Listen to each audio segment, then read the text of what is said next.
Hello everyone, welcome back in my classes, that is AK's judicial classes. In this classes today we are going to deal with the Muslim law, all the important case laws which are generally asked in all the examinations of the judiciary repeatedly. Okay, तो आज हम इसे आप सभी का welcome है हमारे मेरे जुडिशरी क्लासेस में।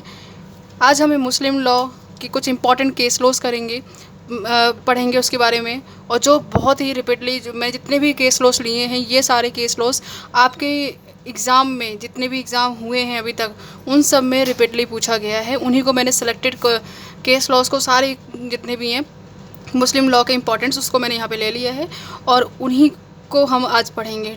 ठीक है, बहुत ही शॉर्ट में पढ़ेंगे, बहुत डिटेल में इसको नहीं पढ़ेंगे। किसी और वीडियो में मैं आपको इसके डिटेल में पढ़ाऊँगी सायरा बानो केस या फिर जो भी इंपॉर्टेंट केस लॉस है मैं उसे आपको आगे जो मेरे वीडियोस आएंगी उसमें मैं डालूँगी। अभी हम हरियाणा एडीए हमारा एग्ज़ाम आने वाला है, उसके बिहाफ पे हम केस लॉस को पढ़ेंगे। उसी की प्रिपरेशन स्पेशली चल रही है इस हमारे चैनल पर। चलिए फिर फर्स्ट हमारा केस लॉ देख लेते हैं। Let's see first hour case, that is Saira Banu versus Union of India.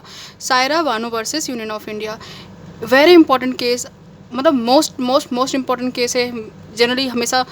अभी जितने भी केस लॉस आए हैं 2017 के बाद उसमें ये ज़रूर पूछा गया है। जितने भी एग्ज़ाम्स हुए उसमें अगर मुस्लिम लॉ एक सब्जेक्ट है तो उसमें ये केस लॉ पूछा ही गया है। तो Saira Banu versus Union of India एक ऐसा केस है जिसमें 3 टाइम तलाक pronounce is unconstitutional held by the Supreme Court in 2017। इसमें यह कहा गया था कि 2017 में सुप्रीम कोर्ट ने डिक्लेयर कर दिया था कि 3 बार तलाक बोलना वो अनकॉन्स्टिट्यूशनल है। ठीक है, ये पहले था कि इररिवोकेबल था, रिवॉक नहीं हो सकता। ट्रिपल तलाक बोल दिया गया है तो फिर वो मतलब मान लिया जाता हाँ तलाक हो चुका है। आज के टाइम ये सब चीज़ें हमने देखा कितना बड़ा कितने चेंजेस आया मुस्लिम लॉ में, और इस through this case Saira Banu versus Union of India, और अब आज के टाइम ये अनकॉन्स्टिट्यूशनल हो चुका है। और इसके डिटेल में और मैं आपको वीडियो बनाऊंगी, पूरा डिटेल केस स्टडी बताऊंगी क्या है इसके अंदर क्या नहीं है। बट यहाँ पे अभी हमारा मेन पर्पस है इन शॉर्ट सारे केस लॉस के बारे में हमें इन्फॉर्मेशन रहना चाहिए। ठीक है, सायरा बानो वर्सेस। अब मैं आपको एक ट्रिक बताती हूँ, इसको लर्न करने का ट्रिक क्या है। रिलेट कर सकते हैं हम बानो मीन्स अगर हम रिलेट करें बैन, बानो से अगर हम रिलेट करें बैन क्या हुआ, ट्रिपल तलाक। ठीक है, ट्रिपल तलाक बैन हो गया है। तो सायरा, क्योंकि बहुत सारे ऐसे केस है, शाहबानो केस है, सायरा बानो केस है, तो थोड़ा बहुत यहाँ पे हम लोग कहीं ना कहीं कंफ्यूज हो जाते हैं। तो यहाँ पे सायरा बानो केस है, तो यहाँ पे पूरी तरह सारा पूरी तरह से बैन कर दिया गया है ट्रिपल तलाक को। ठीक है, सारा बैन कर दिया गया है ट्रिपल तलाक को। Saira Banu versus Union of India में ट्रिपल तलाक pronouncement is unconstitutional held by the Supreme Court in 2017। It was held in this case law. Now next come to the next case law, that is Danial Latifi versus Union of India. ये भी जितना Saira Bano case important है उतना ये भी है, क्योंकि हमारा वेरी इंपॉर्टेंट केस इसलिए क्योंकि पुराना भी है, तो इसीलिए हमें इसको एक लीडिंग केस के तौर पे हमें इसे पता रहना चाहिए। Danial Latifi versus Union of India, ये सारे इंपॉर्टेंट केस लॉ हैं मुस्लिम लॉ के, ये ज़रूर है, आपको पता रहना ही चाहिए। अगर आप मुस्लिम लॉ आपने पढ़ा है, चाहे LLB से पढ़ा हो या फिर आप जुडिशरी प्रिपरेशन कर रहे हैं उस टाइम पढ़ा है आपने मुस्लिम लॉ, तो ये आपको ये सारे केस लॉ के नेम पता होने ही चाहिए। Danial Latifi versus Union of India, इसमें क्या कहा गया था, डाइवोर्स वाइफ एंटाइटल टू महर रीजनेबल एंड फेयर। तो यहाँ पे जो डावर है महर है वो कैसा होना चाहिए, रीजनेबल होना चाहिए एंड फेयर होना चाहिए। ठीक है, तो यहाँ पे महर के बारे में बताया गया है, डाइवोर्स वाइफ है तो उसको महर रीजनेबली मिलना चाहिए। डिनाई नहीं करेंगे, अगर लर्न करने की ट्रिक देखो, डिनाई नहीं करा जाएगा महर को, उसको रीजनेबल दिया जाएगा। Next come to the next case law, that is Maina Bibi versus Chaudhary Wakil Ahmad. ये भी वेरी इंपॉर्टेंट केस लॉ है, ओल्ड केस लॉ है और ये पता रहना चाहिए। इसमें भी कुछ मैंने यहाँ पे इकट्ठा लिख दिया, 3 पॉइंट हेल्ड हुए थे।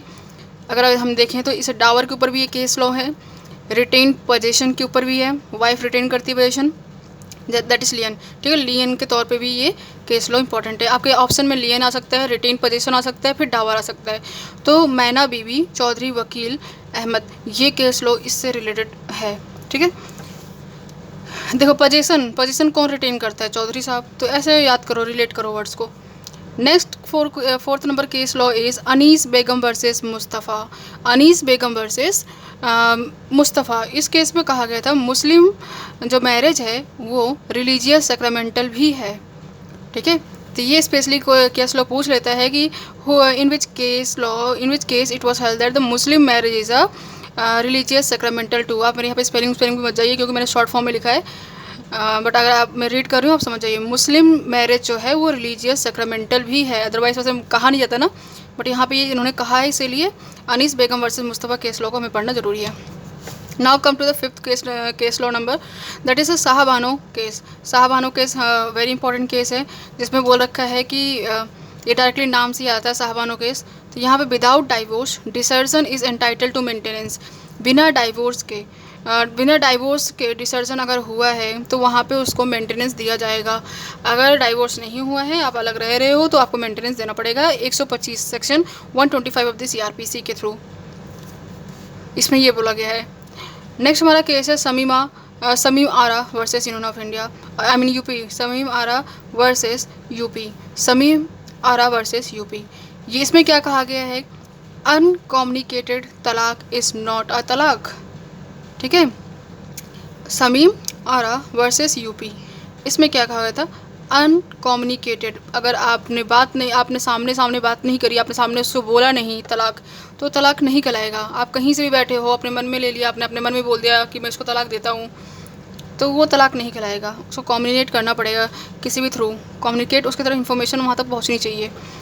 अब उसके अगर हम डिटेल में पढ़ेंगे तो बताएंगे कब ये कम्युनिकेशन कैसी होनी चाहिए, वो हम बाद में पढ़ेंगे कभी, बट हमें इतना ही याद होना चाहिए, समीम आरा। और अगर याद करो तो कम्युनिकेटेड, समीम माँ ऐसे रिलेट करो। अनसिक्योर्ड क्रेडिटर के बेस पे भी ये केस लॉ आता है कि अगर आपके ऑप्शन में आता है अनसिक्योर्ड क्रेडिटर है, तो समीम आरा केस भी उसी से ही रिलेटेड है। Now come to the next case law, that is 7th number case law. इसमें बोल रखा है सीमा वर्सेस अश्वनी कुमार। ये मैंने पहले वाले वीडियो में हिंदू लॉ के केस लॉ में भी बताया था, सेक्शन 8 हिंदू मैरिज एक्ट में बता रखा है रजिस्ट्रेशन ऑफ द मैरिज के बारे में। तो वही केस लॉ यहाँ भी इंपॉर्टेंट है, मतलब देख लीजिए आप यहाँ पे मुस्लिम लॉ में भी आ रखा है रिपीटेडली और हिंदू लॉ में भी आ रखा है, तो ये इंपॉर्टेंट है। सीमा वर्सेस अश्वनी कुमार। यहाँ बोल रखा है अगर डिफरेंट रिलीजन में मैरिज हुई है तो कंपलसरी है कि उस स्टेट में उसका रजिस्ट्रेशन होना। Now come to the next case law number 8, that is secretary Tamil Nadu Wakf board versus Syed Fatima Nachi. ये केस है लॉ है, secretary Tamil Nadu TN Wakf Tamil Nadu, I think ये टीएन लिखा हुआ था, मुझे क्लियर नहीं है क्या लिखा है, but secretary TN Waqf board versus Syed Fatima Nachi. ये केस लो है। इसमें क्या बोला वक्फ बोर्ड, अब इसका एक ट्रिक बताती हूँ आपको। ये देखिए वक्फ बोर्ड लिखा हुआ है, आपके आंसर में भी वक्फ बोर्ड लिखा रहेगा, ये उसी का ही आंसर है। MCQs में ये लिखा हुआ था केस लो, इसको केस लो का मैंने एक ट्रिक बना रखा है, वक्फ बोर्ड लिखा है, ये एक ही केस लो आता है, इसका और कोई केस लो आता भी नहीं है। वक्फ बोर्ड का एक ही केस लो आएगा, उसमें वक्फ बोर्ड आंसर में भी रहेगा। तो इसमें क्या, Muslim divorce women can apply directly to the Waqf board when there is a no relative. Waqf board के लिए डायरेक्टली वुमेन, जो डाइवोर्स वुमेन है अप्लाई कर सकती हैं अगर उनके कोई रिलेटिव नहीं है। ठीक है, now come to the next case law. इसका ट्रिक बता दी मैंने, वक्फ बोर्ड यही एक केस लो है, यही आएगा रिपीट होके, तो इसमें यही आंसर होगा इसका। घर पे आ जाके MCQ करना, उसमें देखना आपको ये इसका आंसर मिलेगा सेम यही। नेक्स्ट साराबाई केस लॉ है। इसमें कहा था कि divorce is a good in law though bad in theology. ये साराबाई केस जो है इसमें ये कहा गया था, और ये जनरली ऐसे सिंपल पूछा जाएगा कि साराबाई केस में क्या हुआ था। इसमें ये कहा था कि डाइवोर्स जो है लॉ में तो ठीक है बट थियोलॉजी में नहीं।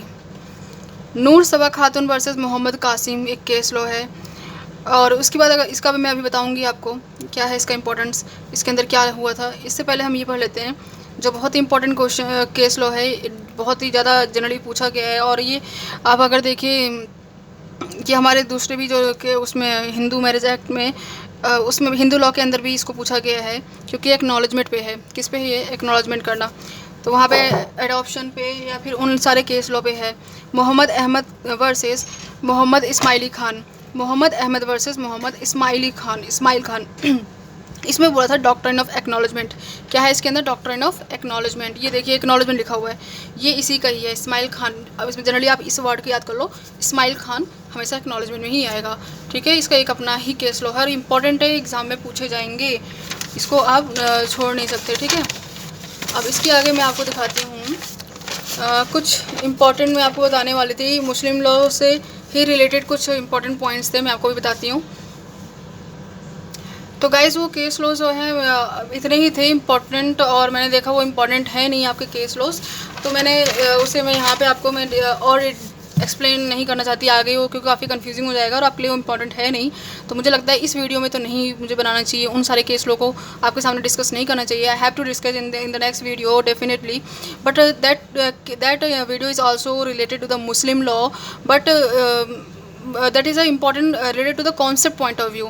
It is that video is not related to the this type of the case laws and all. Okay तो फिर उस वीडियो को भी मैं बनाऊंगी, बट वो नेक्स्ट डे कभी अपलोड करूंगी। बट अभी आज के लिए यही है, मुस्लिम लॉ में इंपॉर्टेंट केस लॉ है ये। आप इस केस लॉ को ज़रूर रिपीट करिए, और इसके बाद एक मैं रिपीट क्लास लूँगी, MCQ क्लासेस लूँगी, उसमें भी आपको इसके लिए प्रैक्टिसेस कराऊंगी। EDA एग्ज़ाम हमें क्रैक करना है, प्री एग्ज़ाम हमें क्रैक करना है। अल्टीमेटली हमारा पर्पस है पहले हमारा प्री निकले, उसके बाद then we have to go with the main examination. Okay bye, good bye bye. और अगर आपको अच्छा लगता है लगा ये वीडियो, आप ज़रूर इसे लाइक करिए, सब्सक्राइब करिए। Okay bye, thank you.